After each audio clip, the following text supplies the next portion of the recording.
Twelfth का board exam में बैठने वाले सभी विद्यार्थियों को ढेर सारी शुभकामनाएं। हम अब इंग्लिश के पेपर की बात करते हैं तो उसमें एप्लीकेशन और लेटर लिखने के लिए आती हैं जो 5 नंबर का होता है। और देखिए किस प्रकार से हमें एप्लीकेशन लिखना है। उसमें क्वेश्चन दिया हुआ रहता है, write an application to headmaster of your school for 4 days leave due to your illness.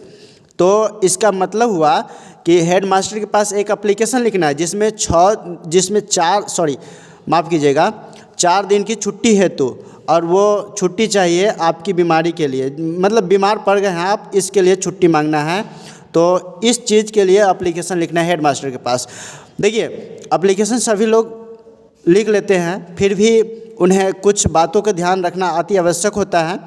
और वो बात इस प्रकार देखा जाए कि एप्लीकेशन लिखेंगे तो उसमें ये देखने का प्रयास करेंगे क्या ये एक सिद्ध में हो, यहाँ से एक लाइन में होना चाहिए ये सब, ठीक है। उसमें देखिए टू को लिखना है, फिर यहाँ पर कॉमा दे देना है, फिर हेड मास्टर लिख देना है, हेड मास्टर लिख देंगे और हेड मास्टर के नीचे अपना स्कूल का नाम लिखेंगे। सभी लोग अपना अपना स्कूल का नाम जरूर लिखेंगे हेड मास्टर के नीचे। फिर हम आते हैं सब्जेक्ट पर, तो सब्जेक्ट में लिखें, सब्जेक्ट का मतलब होता है विषय, किस विषय पर हम एप्लीकेशन लिख रहे हैं। तो देखिए यहाँ पर हम ये एप्लीकेशन लिखा गया है छुट्टी के लिए, ठीक है। तो यहाँ पर लिखे हम इसके लिए क्या, एन एप्लीकेशन फॉर लीव, छुट्टी के लिए application through the class teacher के माध्यम से। अब इसमें हम आएंगे, कुछ बात पर ध्यान देंगे क्या कि उस बात को यादें कर लेंगे, जैसे कि सर लिखने के बाद फिर कॉमा, और फिर जस्ट इसके एकदम नीचे से लिखना है। अब ये भूल नहीं करना है कि यहाँ से लिखेंगे, यहाँ से लिखने की भूल नहीं करनी है, यहाँ से यहाँ तक थोड़ा सा स्पेस छोड़ देना है, ठीक है।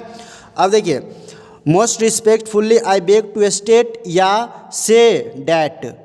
तो कहने का मतलब अब इस बात के लिए आप और भी बात बोल सकते हैं, जैसे कि most humbly and respectfully I beg to state या से डैट, ठीक है। फिलहाल हम आपको ये चीज़ बताते हैं क्या कि most respectfully I beg to state या से डैट, इतना चीज़ आपको याद कर लेना है। उसके बाद I am Roshan Kumar class 12th is a student of your school. देखिए अब यहाँ पर अपना अपना नाम लिखिएगा, क्योंकि हम अपना नाम लिखे हैं, I am Roshan Kumar class 12th, मतलब मैं क्लास 12th में रोशन कुमार हूँ और आपके स्कूल का एक छात्र हूँ, ठीक है। इतना बात लिख देना है, नॉर्मली ये बात जो है लिख दीजिएगा, ठीक है। उसके बाद आइए नेक्स्ट। अब देखिए अब मेन बात लिखेंगे कि हमें कारण क्या है कि छुट्टी चाहिए। तो देखिए यहाँ पर हम उस चीज़ को स्पष्ट किए हैं क्या, I have been suffering from fever for 3 days। इसका मतलब हुआ कि मुझे 3 दिनों से बुखार है या मैं 3 दिनों से बुखार से पीड़ित हूँ। So I am unable to attend my class because doctor advised me to take rest. इसीलिए मैं क्लास अटेंड करने में असमर्थ हूँ, मतलब कि मैं क्लास अटेंड नहीं कर पा रहा हूँ क्योंकि डॉक्टर ने मुझे सलाह दी आराम करने के लिए, ठीक है। तो डॉक्टर ने मुझे आराम करने के लिए सलाह दी, इसीलिए हम क्लास अब्सेंट कर रहे हैं, मतलब कि क्लास में उपस्थित नहीं हो पा रहे हैं। अब ये बात हो गया कि हमें इस चीज़ के लिए एप्लीकेशन लिखना था, क्योंकि ऊपर में क्वेश्चन में चर्चा था योर इलनेस। बात समझ में आ गया। तो अब यहाँ पर योर इलनेस में यह भूल नहीं करना है कि योर के जगह पर यूर लिखेंगे या योर ही छोड़ देंगे। यहाँ पर ये क्वेश्चन में बता रहा है आपको अपने लिए, आप जब लिखिएगा इसको तो वहाँ आई का प्रयोग कीजिएगा, या आई हो गया, आई से जुड़ी हुई इसका प्रोनाउन होता है माई होता है, ठीक है। तो आई और माई का प्रयोग होना चाहिए आपके अनुसार, क्योंकि लिखने का कार्य आप कर रहे हैं, ठीक है। उसके बाद देखिए नेक्स्ट, अब इसके बाद हम इसको एंड करेंगे, समापन करेंगे। तो देखिए किस प्रकार समापन करते हैं। अब आगे है क्या कि देखा जाए, जैसे आई देयरफॉर, अब इतना के बदले ना आप इसकी जगह पर हेंस भी लिख सकते हैं, ठीक है। हेंस हो गया, सो हो गया, तो ये तीनों में से कोई एक लिख देना है। फिलहाल हम लिखे हैं ये आसान सी शब्द में, क्योंकि आपको भी एग्जाम में बिल्कुल आसान शब्द में लिखना है, ठीक है। ज़्यादा सोचिएगा तो दिक्कत हो जाएगा, आप भूल भी सकते हैं। देखिए, I therefore request you to grant me, इसीलिए मैं आपसे निवेदन करता हूँ कि मुझे छुट्टी दे, ठीक है। लीव फॉर 6/2/2024 टू 10/2/2024, इसका मतलब कि मुझे छुट्टी देने की कष्ट करे या छुट्टी दे 6/2/2024 से 10/2/2024 तक, ठीक है। तो ये देखिए यहाँ 4 दिन की छुट्टी हम मांग रहे हैं, ठीक है।